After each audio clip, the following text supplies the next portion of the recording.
Hello বন্ধুরা, royal SRS ব্লগে তোমাদেরকে স্বাগত জানাই। চলে এসেছি নতুন আবার একটি ভিডিও নিয়ে, নতুন আবার একটি ব্লগ নিয়ে, নতুন নতুন ইনফরমেশান নিয়ে। দেখতে থাকো। বেরিয়ে গেছি গাড়ি নিয়ে। সানডে সকাল, দেখো ঝিরিঝিরি বৃষ্টি হচ্ছে, রাস্তায় জল কাদা ভর্তি। বেরিয়ে পড়েছি। কোথায় বেরিয়েছি? না, বাইকটার ফার্স্ট সার্ভিস করাতে। বাইকটা নিয়েছি দিন ধরলে ওই 15 দিন মতো হবে, কিন্তু কিলোমিটার প্রায় 470 মতো হয়ে গেছে। আর 500 কিলোমিটারের মধ্যে ফার্স্ট সার্ভিসটা করাতে হয়, তো সেজন্যই বেরিয়ে পড়েছি। আর সানডে ছাড়া আমার তো টাইম হয় না। নেক্সট সানডেতে যদি আবার করাতে যাই, তাতে করে আবার 200 কিলোমিটার এক্সট্রা হয়ে যাবে। তো কারণ এক সপ্তাহের মধ্যে আমার মোটামুটি 200 কিলোমিটারই গাড়িটা চলে, তো তাতে 500 পার হয়ে গেলে তাতে প্রবলেম করবে।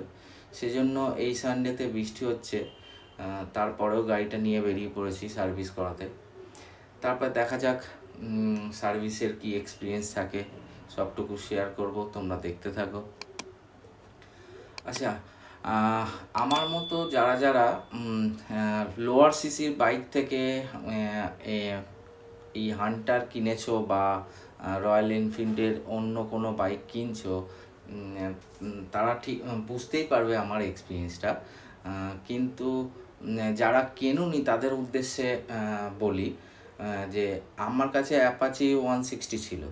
তো হান্টার কেনার পরে যে এক্সপিরিয়েন্সটা তোমাদেরকে বলি, মানে এটা বলে বোঝানো যাবে না, এতটাই ভালো এক্সপিরিয়েন্স। ঠিক আছে, হান্টার নিয়ে অনেক রকম ভিডিও আমি কেনার আগেও দেখেছি, বলেছে শুনেছি যে তেল সার্ভিস কম বা জার্ক বেশি। যারা তোমরা কেনুনি বা কিনবে বলে ভাবছো তাদের উদ্দেশ্যে বলি, চোখ বন্ধ করে নিতে পারো। অসাধারণ একটা জিনিস, অসাধারণ একটা মেশিন। এ বসে চালালে এর এক্সপিরিয়েন্সটা বোঝা যায়। কোনো ভিডিও দেখে বা কিছু এইভাবে বলে কাউকে বোঝানো যাবে না। যারা লোয়ার সিসি থেকে ভয় পাচ্ছ আসতে, যে 350 সিসি নেব কী হবে না হবে, একেবারেই ভয় পাওয়ার কোনো ব্যাপার নেই। আমি এরকম ভয় পেয়েছিলাম, অনেক ভিডিও দেখেছিলাম, দেখার পরেও এসছি। খুবই মজার এক্সপিরিয়েন্স, খুবই ভালো। তবে যেটুকু যা ভাইব্রেশন বা যেটুকু যা, ওটা ম্যানেজ করতে হবে, কারণ তুমি লোয়ার সিসি থেকে 350 সিসিতে আসছো, সেটা জেনে বুঝেই আসবে। বাকি এক্সপিরিয়েন্স চোখ বন্ধ করে নিতে পারো, মানে বলার মতো না, এতটাই ভালো এক্সপিরিয়েন্স, এতটাই মজা লাগছে আমার চালাতে, অসাধারণ অসাধারণ। ঠিক আছে, চললাম গল্প করতে করতে সার্ভিস সেন্টারের দিকে। সার্ভিস সেন্টারটি দত্তবাগান মোড় থেকে বাঁদিকে ঢুকতে হবে।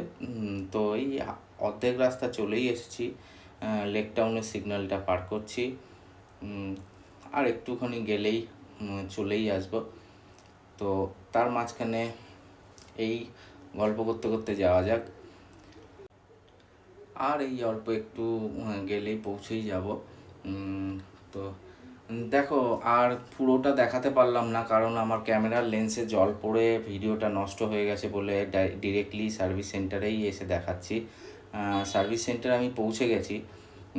সার্ভিস সেন্টারে পৌঁছে সবে ভিডিওটা করা চালু করেইছিলাম, তো ওরা অবজেকশান জানালো, বলল আমাদের সিসি ক্যামেরা চলছে, এখানে ভিডিও করা অ্যালাউ নেই।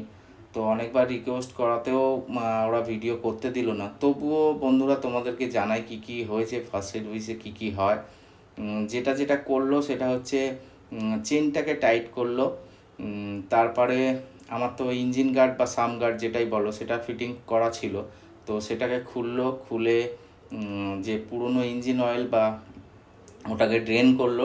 ড্রেন করার পরে অয়েল ফিল্টার যেটা থাকে সেটাকে চেঞ্জ করলো, করে কিছু কিছু জায়গায় যেমন যত বোল্টগুলো আছে ওই বোল্টগুলোই একটু একটু করে মোবিল দিল, মোবিল ক্যান দিয়ে দিয়ে মোবিল দিল, দিয়ে র্যাম থেকে গাড়িটা নামিয়ে দিয়েছিল, নামিয়ে ধোলাইয়ের জন্য পাঠিয়ে দিচ্ছিল বা ওয়াশিংয়ের জন্য। তো আমি হঠাৎ করে বললাম যে কী হলো, এয়ার ফিল্টারটা তো ক্লিন করা হলো না। তখন হঠাৎ করে ওনার মনে পড়লো আচ্ছা আচ্ছা আচ্ছা হ্যাঁ বলে আবার উনি মানে এটা থেকে র্যামটা থেকে নামিয়ে দেওয়ার পরে আলাদা জায়গায় দাঁড় করিয়ে আবার এয়ার ফিল্টারটাকে ক্লিন করে তারপরে লাগালো। যাই হোক, মোটামুটি এরকম একটা এক্সপিরিয়েন্স ছিল, খুব একটা ভালো বলবো না ফার্স্ট সার্ভিসে, রয়্যাল এনফিল্ডের সার্ভিস সেন্টারে। তো মোটামুটি এরকম একটা এক্সপিরিয়েন্স ছিল। তারপরে যেটা হলো সেটা হচ্ছে যে এদের সার্ভিস সেন্টারে ওয়াশিংটা হয় খোলা আকাশের নিচে বাইরে। তো এখন তো বৃষ্টি হচ্ছিল, তো বৃষ্টি ভিজে যে ধোলাই করে সে ছেলেটি বলল, স্যার আপনি অন্য দিন এসে একবার ধোলাই করে নিয়ে যান, আমি সেভাবেই লিখে দিচ্ছি। তো সেইভাবেই আমি কথা মতো চলে আসলাম। যাই হোক, কত কী পড়লো দেখুন, আমি বিলটি দিয়ে দিয়েছি, পজ করে দেখে নিতে। ভিডিওটা ভালো লাগলে লাইক এবং সাবস্ক্রাইব করে দিও।